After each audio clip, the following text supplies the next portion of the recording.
اللہ وکفا وسلام علی عبادہ الذین اصطفى اما بعد۔ محترم ناظرین، یہ بات بالکل واضح ہے کہ اللہ سبحانہ وتعالی نے حضور اکرم صلی اللہ علیہ وسلم کو تمام مخلوقات کے لیے، تمام انسانوں کے لیے رحمت للعالمین بنا کر بھیجا تھا۔ آپ صلی اللہ علیہ وسلم کی یہ رحمت، آپ کی یہ نعمت صرف انسانوں کے لیے نہیں تھی بلکہ جانوروں کے لیے بھی تھی، اور اس کے ساتھ ساتھ آپ کی یہ رحمت صرف مسلمین اور مؤمنین کے لیے نہیں تھی بلکہ مسلم اور غیر مسلم سب کے لیے تھی۔ یہی وجہ ہے کہ آپ صلی اللہ علیہ وسلم کی رحمت اور شفقت سے اپنے اپنے ظرف کے مطابق، اپنی اپنی حیثیت کے مطابق کفار اور مشرکین بھی فیض پایا کرتے تھے، آپ کی رحمت سے حصہ پایا کرتے تھے۔ اس بات سے یہ اندازہ ہوتا ہے کہ مذہب اسلام سراپا رحمت ہے اور ساری انسانیت کے لیے ہے، اور اس سے نہ غیر مسلم اور نہ ہی دنیا کا کوئی بھی طبقہ، کوئی بھی مذہب سے تعلق رکھنے والا اس سے الگ ہو سکتا ہے۔ یہی وجہ ہے کہ رسول اللہ صلی اللہ علیہ وسلم نے ان لوگوں کے ساتھ بھی اچھا سلوک کیا، اچھا برتاؤ کیا جنہوں نے آپ صلی اللہ علیہ وسلم کو بے تحاشا ستایا تھا، اذیتیں دی تھی اور تکلیفیں دی تھی، اور حضور اکرم صلی اللہ علیہ وسلم کے شہر سے، مبارک شہر سے ہجرت کرنے پر مجبور کیا تھا، آپ کے صحابہ کرام کو قتل کیا تھا، آپ کی جان کی، آپ کے مال کی اور عزت و آبرو کی بے توقیری کی تھی اور ان کی شان میں گستاخی کی تھی۔ ان واقعات سے معلوم ہوتا ہے، ان باتوں سے اندازہ ہوتا ہے کہ آپ کی رحمت سارے عالم والوں کے لیے تھی، آپ کی رحمت پوری انسانیت کے لیے تھی۔ جب مکے میں حضور صلی اللہ علیہ وسلم کی دعوت پر لوگوں نے کان نہیں دھرا تو حضور صلی اللہ علیہ وسلم نے طائف کا سفر کیا اور وہاں کے سرداروں اور وہاں کے لوگوں سے ملاقات کی۔ تو طائف کے سرداروں نے اور وہاں کے نوجوان اوباش قسم کے لوگوں نے حضور صلی اللہ علیہ وسلم کو ستانا شروع کیا، یہاں تک کہ پتھروں کی بارش سے حضور صلی اللہ علیہ وسلم کے مبارک جسم کو لہو لہان کر دیا۔ ایک موقع ایسا بھی آیا کہ حضور صلی اللہ علیہ وسلم نے ایک پہاڑ کے دامن میں جا کر پناہ لی، وہاں پر اللہ کا ایک فرشتہ، ملک الجبال، پہاڑ کا ایک فرشتہ حاضر ہوتا ہے اور یہ عرض کرتا ہے، اللہ کے رسول اگر آپ یہ اجازت دیں تو اللہ کے حکم سے، اللہ کی اجازت سے ان دونوں پہاڑیوں کے درمیان آپ کے تمام دشمنوں کو پیس کر رکھ دیا جائے۔ آپ صلی اللہ علیہ وسلم فرماتے ہیں کہ نہیں، مجھے امید ہے کہ اگر یہ لوگ اسلام قبول نہیں کریں گے تو کم از کم آنے والی نسلیں ضرور اسلام قبول کریں گے، اس لیے میں یہ نہیں چاہتا کہ ان کے لیے بد دعا کر دوں۔ مکے کے اندر جب ظلم و ستم سے صحابہ کرام، آپ کے ماننے والے، آپ کے ساتھی پریشان ہو گئے تو حضور صلی اللہ علیہ وسلم کی خدمت میں حاضر ہو کر یہ عرض کیا کہ اے اللہ کے رسول، ادعو علی المشرکین، مشرکین کے لیے بد دعا کیجئے۔ آپ صلی اللہ علیہ وسلم نے فرمایا، انما بعثت رحمتا ولم ابعث عذابا، کہ میں بد دعا نہیں کر سکتا، مجھے تو رحمت للعالمین بنا کر بھیجا ہے، مجھے عذاب بنا کر نہیں بھیجا ہے، سراپا رحمت بنا کر اللہ سبحانہ وتعالی نے بھیجا ہے۔ غزوہ احد کے موقع پر مسلمانوں کی جرأت اور مسلمانوں کی بہادری کی وجہ سے کافروں اور مشرکوں کی شکست یقینی تھی اور مسلمانوں کی فتح یقینی تھی، لیکن خالد ابن ولید رضی اللہ تعالی عنہ جو اس وقت اسلام قبول نہیں کیے تھے، انہوں نے پہاڑی کے پیچھے سے اچانک حملہ کیا، اور اس اچانک حملے نے مسلمانوں کو بالکل تتر بتر کر دیا۔ چونکہ یہ حملہ بے خبری میں ہوا تھا، اچانک ہوا تھا، اسی لیے صحابہ کرام کو اپنی متعینہ جگہ چھوڑنے پر مجبور ہونا پڑا، اور اس کی وجہ سے حضور اکرم صلی اللہ علیہ وسلم کو بہت زیادہ تکلیفیں بھی آئیں۔ آپ کا چہرہ مبارک زخمی ہوا، آپ کے دندان مبارک شہید ہوئے، آپ کے دانت ٹوٹ گئے اور چہرے سے خون بہنے لگا۔ عبداللہ ابن مسعود رضی اللہ تعالیٰ عنہ بیان کرتے ہیں کہ کہ میں نے تھوڑی دیر کے بعد حضور صلی اللہ علیہ وسلم کو یہ دیکھا کہ کھڑے ہو کر کسی نبی کا واقعہ آپ بتا رہے ہیں اور یہ فرما رہے ہیں کہ ایک نبی کو ان کی قوم کے لوگوں نے اتنا ستایا، اتنا مارا کہ ان کا پورا چہرہ، پورا جسم لہو لہان ہو گیا۔ اور عبداللہ ابن مسعود فرماتے ہیں کہ میں نے دیکھا کہ حضور صلی اللہ علیہ وسلم اپنے چہرے سے نکلنے والے خون کو صاف کر رہے ہیں۔ اتنا زیادہ ظلم کرنے کے باوجود بھی، اتنی تکلیفیں پہنچانے کے باوجود بھی حضور صلی اللہ علیہ وسلم نے اس موقع سے بھی کسی کے لیے بد دعا نہیں کی، اس لیے کہ آپ تو سراپا رحمت تھے۔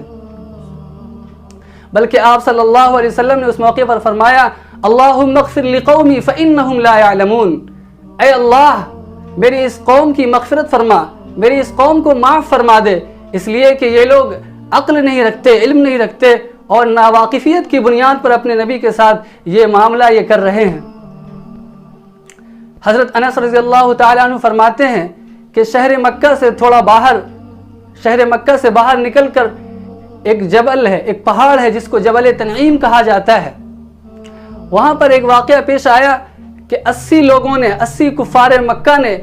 مل کر حضور صلی اللہ علیہ وسلم پر پیچھے کی جانب سے اچانک حملہ کیا، لیکن صحابہ کرام نے حضور صلی اللہ علیہ وسلم کا دفاع کیا اور آپ کا تحفظ کیا، اور اس کے بعد ان سارے لوگوں کو گرفتار کیا گیا۔ ان کے اوپر بھی کوئی کارروائی نہیں کی، بلکہ وہ گرفت میں آ چکے تھے، اس کے باوجود ان کو اللہ کے نبی نے آزاد فرما دیا اور کسی بھی قسم کی ان کو سزا نہیں دی اور انہیں معاف فرما دیا۔ فتح مکہ کے موقع کو یاد کیجئے، سن 8 ہجری کا موقع ہے، حضور صلی اللہ علیہ وسلم اور آپ کے صحابہ کرام فاتحانہ انداز میں مکے میں داخل ہو رہے ہیں، اور اندر داخل ہونے کے بعد سعد ابن عبادہ انصاری رضی اللہ تعالی عنہ جو انصار کے قبیلے سے تھے، وہ فرط جذبات میں یہ کہنے لگتے ہیں کہ آج انتقام کا دن ہے، آج بدلے کا دن ہے، الیوم یوم الملحمہ، آج بدلے کا دن ہے، ہم اپنے اوپر سے تمام عذاب کا، تمام ظلم و ستم کا حساب چکتا کریں گے، جن لوگوں نے ہمیں ستایا تھا، جن لوگوں نے ہمیں یہاں سے نکالا تھا، اس کا انتقام ضرور لیں گے۔ ابو سفیان جو اس وقت اسلام قبول نہیں کیے تھے، انہوں نے جا کر یہ بات حضور صلی اللہ علیہ وسلم تک پہنچائی۔ جب آپ نے یہ بات سنی تو آپ صلی اللہ علیہ وسلم نے فرمایا الیوم یوم المرحمہ، آپ نے فرمایا کہ آج رحمت کا دن ہے، آج معافی کا دن ہے، آج کسی پر ظلم نہیں ہو سکتا، آج سب کو آزاد چھوڑ دیا جائے گا۔ پھر آپ صلی اللہ علیہ وسلم نے ایک تقریر فرمائی اور اس میں یہ فرمایا ما ترون انی صانع بکم، اس وقت کے لوگوں کے سامنے جو کافر اور مشرک تھے ان کے سامنے مخاطب ہو کر یہ فرمایا کہ تمہارا کیا خیال ہے کہ میں تمہارے ساتھ آج کیا سلوک کروں گا؟ انہوں نے فرمایا خیراً انک ابن اخ کریم، کہ ہمیں امید ہے کہ آپ مجھے معاف فرما دیں گے، اس لیے کہ ہم نے کبھی آپ کی طرف سے زیادتی نہیں دیکھی، کبھی کسی پر آپ نے ظلم نہیں کیا۔ اندازہ لگائیے کہ یہ وہی لوگ ہیں جنہوں نے آپ پر بے تحاشا ظلم کیا تھا، آپ کے ماننے والوں کو، آپ پر یقین رکھنے والوں کو مکہ چھوڑنے پر مجبور کیا تھا۔ یہ لوگ آج یہ کہہ رہے ہیں کہ آپ سے امید ہے کہ آپ مجھے معاف فرما دیں گے۔ چنانچہ آپ صلی اللہ علیہ وسلم یہ اعلان فرماتے ہیں من دخل دار ابی سفیان فہو آمن ومن القى السلاح فہو آمن ومن اغلق بابہ فہو آمن، کہ آج جو شخص ابو سفیان کے گھر میں داخل ہو جائے اس کو بھی جان کی امان دی جائے گی، جو شخص ہتھیار ڈال دے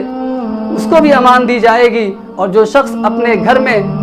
بند ہو جائے اور دروازہ بند کر لے اس کے لیے بھی امان دی جائے گی۔ آپ صلی اللہ علیہ وسلم نے اس طریقے سے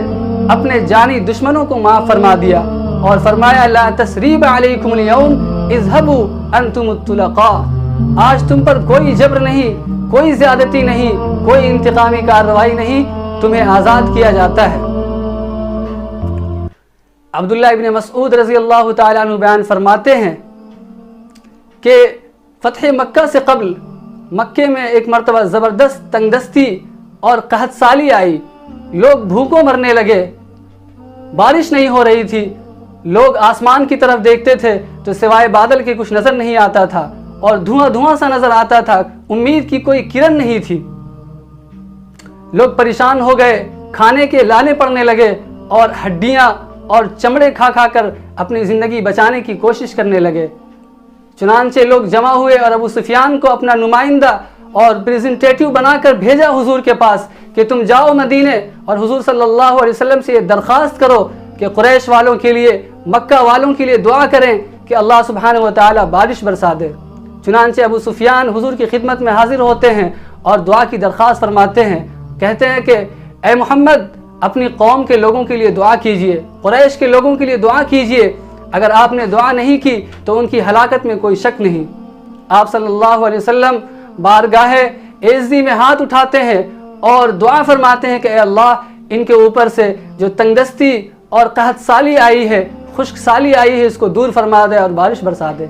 اس طریقے سے آپ صلی اللہ علیہ وسلم کی دعا قبول ہوتی ہے، بارش ہوتی ہے اور آپ کے جانی دشمن بھی آپ کی رحمت سے فیضیاب ہوتے ہیں۔ انس بن مالک رضی اللہ تعالیٰ عنہ فرماتے ہیں کہ غزوہ خیبر کے موقع پر ایک یہودیہ نے آپ کو دعوت دی اور زہر آلود گوشت پیش کیا۔